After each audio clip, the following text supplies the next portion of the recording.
bienvenue sur l'installation Totem, donc du CEA de Cadarache, qui abrite le laboratoire de mesures nucléaires. Nous allons donc visiter un système d'inspection neutronique qui a été développé dans le cadre d'un projet européen, le projet N-Trans du programme H2020.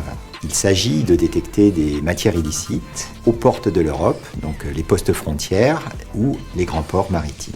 Donc ce système permet de détecter en une dizaine de minutes des explosifs, de la drogue et d'autres matières illicites dans les conteneurs. Donc on parle de technologie de deuxième niveau qui n'est utilisée que quand il y a eu une suspicion et donc une alarme délivrée par les technologies de premier niveau.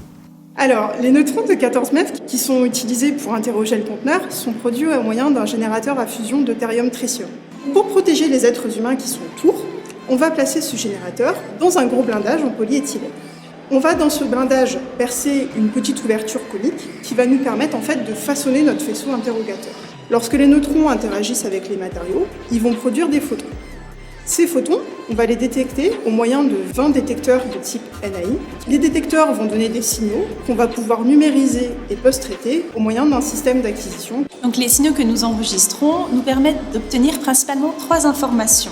La distance d'interaction du neutron dans notre cible, sa position en 2 dimensions et l'énergie déposée par les gammas dans nos détecteurs NAI.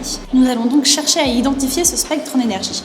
Pour cela, nous avons fait 20 acquisitions avec des éléments purs, ce qui a permis de nous constituer une base de données. Et nous sommes capables de mesurer les rapports carbone sur oxygène et carbone sur azote qui vont nous permettre de déterminer s'il s'agit d'un explosif, de drogue ou de toute autre matière illicite. Ce système a été réinstallé dans notre installation Totem, dans la casemate d'irradiation d'Anaïde, de façon à en améliorer les performances expérimentales. Donc ça se fait à nouveau en collaboration avec l'université de Padoue, mais aussi avec nos collègues du CEA Saclay, du LIST, de la DRT. On va chercher à améliorer aussi l'analyse des données et la prise de décision pour les utilisateurs finaux. On va aussi, avec la société KN en Italie, développer une interface homme-machine ergonomique pour les utilisateurs finaux que sont les douaniers. Dans le cadre du projet précédent, Seaboard, il avait été testé sur le port de Rotterdam. Là, on va aller à un poste frontière entre la Bulgarie et la Turquie, Capitane Andreevo, et on va aller aussi sur le port de Rijeka, en Croatie.